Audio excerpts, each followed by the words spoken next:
Hey folks, Jordan here with Lone Oak Survival. So what we're going to talk about today is the balsam fir tree. We're going to talk about fire from pine, and the reason why I always promote using pine trees, guys, is because they're pretty much an all-one package. But to me, the balsam fir tree is the most readily available and the most ready to help you out start a fire in the woods. So like the intro I was talking about, guys, why the balsam fir tree in my mind rocks is because of three main reasons.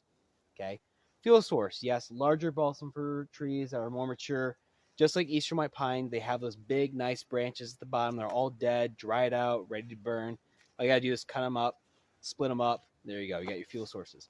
Going down a notch, though, we have our kindling sources. So anybody knows dead pine trees are great for this because you have your pencil lead size to your pencil size to really two finger spaces all the way up to possibly more so your fuel sources, which is like wrist size and above. Now, breaking down even farther, we do have technically a Tinder source, if you will, and that is, if I can get you guys close enough to see, these little bumps on the balsam fir, okay? These little nodes. If you push on them gently, so as not to break them open, what you have is a bunch of pine sap in these nodes. And given if you have, say, cotton balls to a cotton rag to dead pine needles, your, let me adjust you guys here, to cattail fluff, so on and so forth, guys, more natural type materials for bushcraft purposes, you can lather that pine sap onto those tinder sources or just use the pine sap period, depending on what you have as an ignition tool, say a lighter, a ferrocene rod, sunglass, like magnifying glass, for example. You can use that pine sap to help create a longer burn time so your kindling will catch fire and then eventually your fuel will catch fire as well. So, all right, folks. So, in order to find good tinder sources for your fire, and again, talking about pine trees, okay, obviously we all know go find a pine tree, more likely get all the pine needles on the forest floor.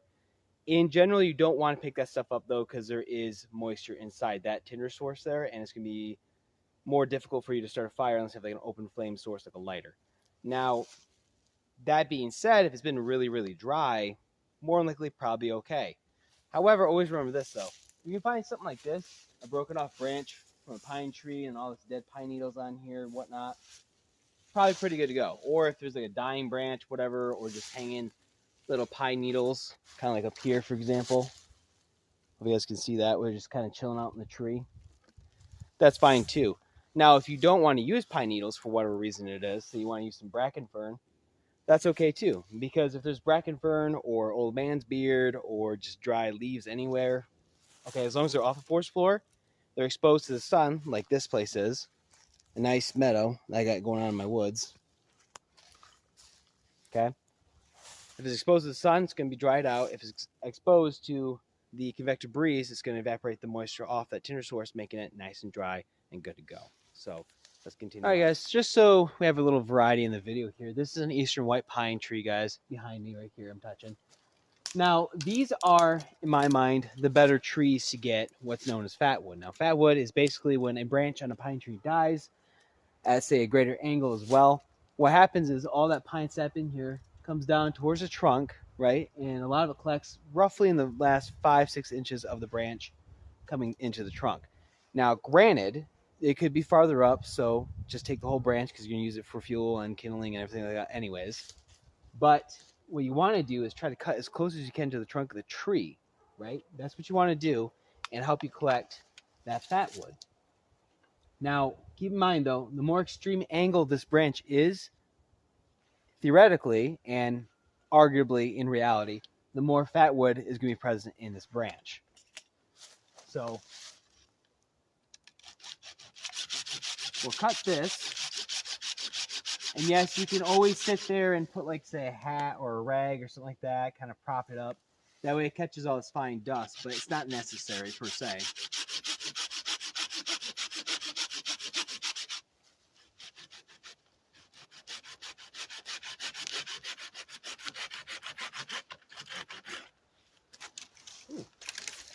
Okay, I thought I was going to hit my camera there for a second. All right, so let me show you guys this real quick. So the fatwood is this orangish wood you guys can see. Hopefully, I know it's kind of hard to see on the camera. Way better in person.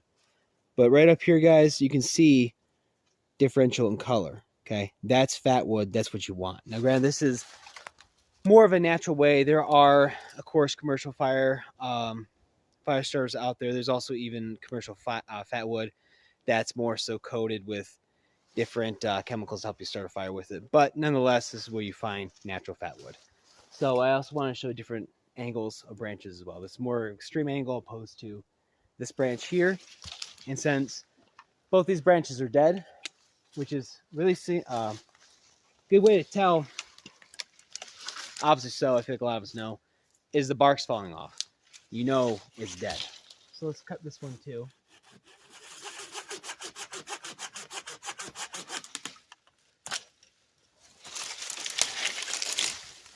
Ooh, hopefully I didn't hit my camera. Now, the other thing too I forgot to mention is the smell of turpentine. Okay, turpentine is like that pine sol smell. You guys ever smelled it before? Or that pine smell period. So this is a little bit better example of some Fatwood around here. Pulls the other one. So either way, doesn't matter if I cut those off or not, guys. Dead branches, tree will heal just fine. I'll keep an eye on it, don't worry. So let's get back over to the campsite. All right, folks, so what we got here is basically 4 elements here. We have the pine cones, we have the pine needles. I did soak this group of pine needles. It's going to be very hard for you guys to see, but there should be a shimmer. If not, I do apologize. But I did soak that in balsam fir sap. And on top of that, guys, I did go ahead and split up this branch. You guys can see. And I took more of the Fatwood ridden areas of these branches. Natural stuff, this is commercial made, okay? You guys see really the only difference is that this is more squared off than these. So work just the same. I do like carrying the commercial stuff with me anyways because it's just readily available. I have a big stick of Fatwood with me. I carry like 3 to 5 of these things. Good to go. So there's that. And then I also have a lighter here for the pine cones as well. So we're going to try out these various methods, these various, I guess, supplies, if you will, to effect a fire. So I think first thing first is we're going to try the pine cone. Hopefully the wind's not going to be a dick about it. We'll find out. So the pine cone, it is sticky. It does have some pine sap on it, as you guys can see, going down it as well from the pine tree itself.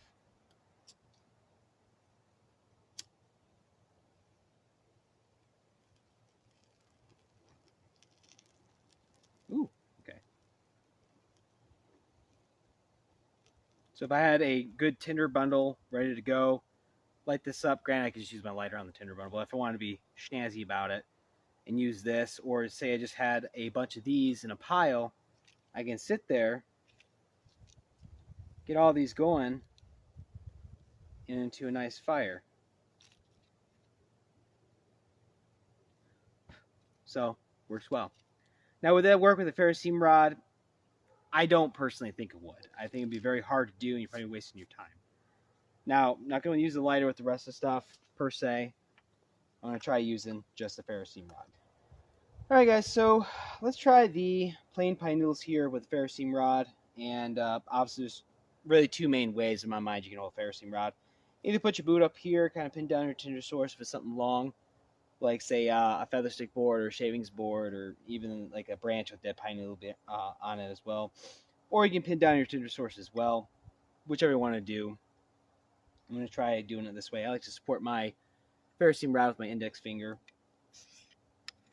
I like to get a little bit of shavings in here as well. Whoops. And do that prematurely.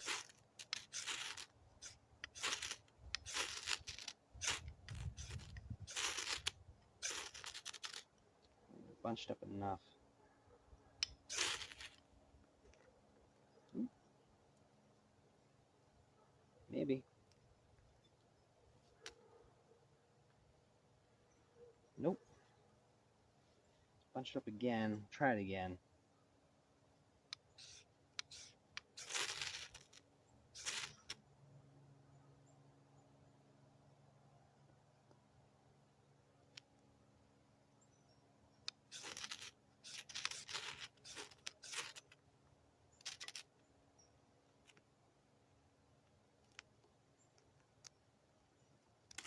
So obviously it works pretty well. Very well. Okay, that's pretty cool. Not like it's a huge surprise or anything. Check this in my little fire pit over here. Okay. So now we just have the pine sap soaked pine needles. We're going to try to land it on the pine sap itself, see if that actually ignites. Like I'm thinking it will be.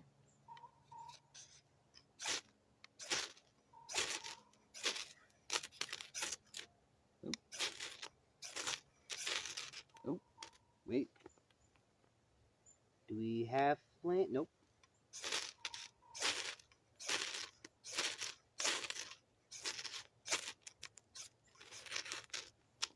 Oh, we did. Look at that. I don't know if the camera caught it or not. Probably not because of my side, but a little hot, I guess, ember, if you will. I'm not really sure what you want to say. A piece of ferrocene rod landed just right on a nice piece of pine sap. Then it went up like a Roman candle, as you guys can see. So now we're going to try the Fatwood. We'll try the natural stuff first, and then we'll do the commercial stuff as well. Because the commercial stuff I know works really well. I've used it all winter long in my wood stove at home. Because that's what we primarily heat our house with is firewood. Eat your heart out, environmentalists. Back pockets in the pouch. So basically for this stuff, guys, it's really easy. All you gotta do is find out where the Fatwood is in here. Hang on to the other end like a handle. I don't do feather sticks very often. I like shavings because I think they're a lot quicker and they're more time efficient than making feather sticks. Plus, I just suck at making feather sticks.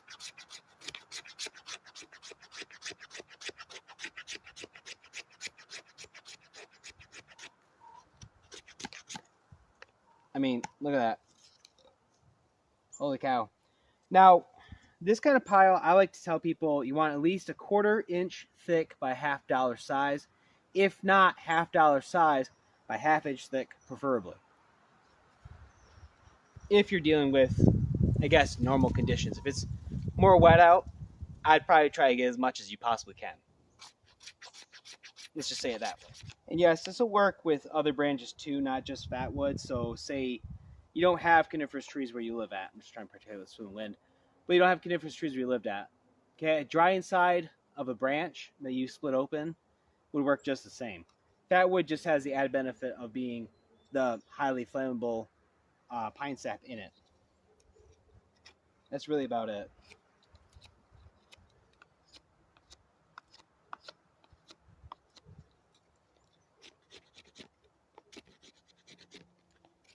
Always use the 90-degree spine of your knife to preserve your edge as much as possible.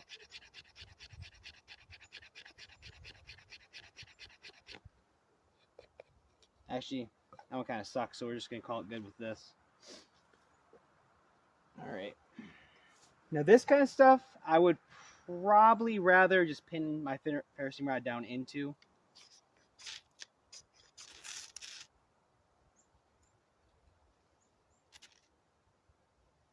So there's natural stuff. And obviously you always want to have the opening to your tinder source, as in if you're making the, what I call a V for victory. You want the back end open to the wind so it helps blow your embers into life, into flame. So that's the natural stuff here, guys. Kind of cool. Works really well. Kind of predicting the same results with the, I say commercial grade stuff. It's really honestly natural Fatwood. It just comes from more of a, oh, what are those things called? Manufacturing plant, I guess you will. So put that back in my back pocket.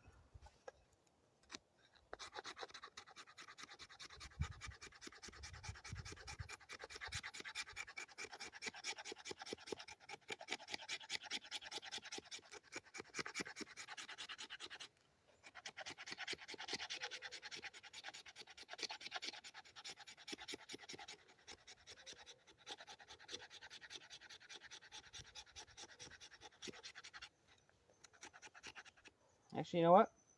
We'll try this. We'll see if a smaller amount will work just as well. Honestly, I'm predicting it will.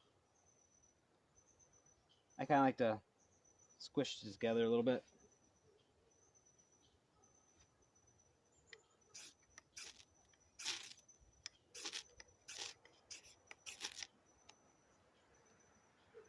There we go. Seems to be more uniform burn in this one too. And it seems like it's lasting a lot longer too, commercial grade wise. So that's it, guys. That's kind of what I got for you. So from pine cones to fatwood to pine needles, pine sap, coniferous trees, guys, they're the way to go if you're starting a fire in the wild. Anyways, as always, guys, stay frosty, prep up,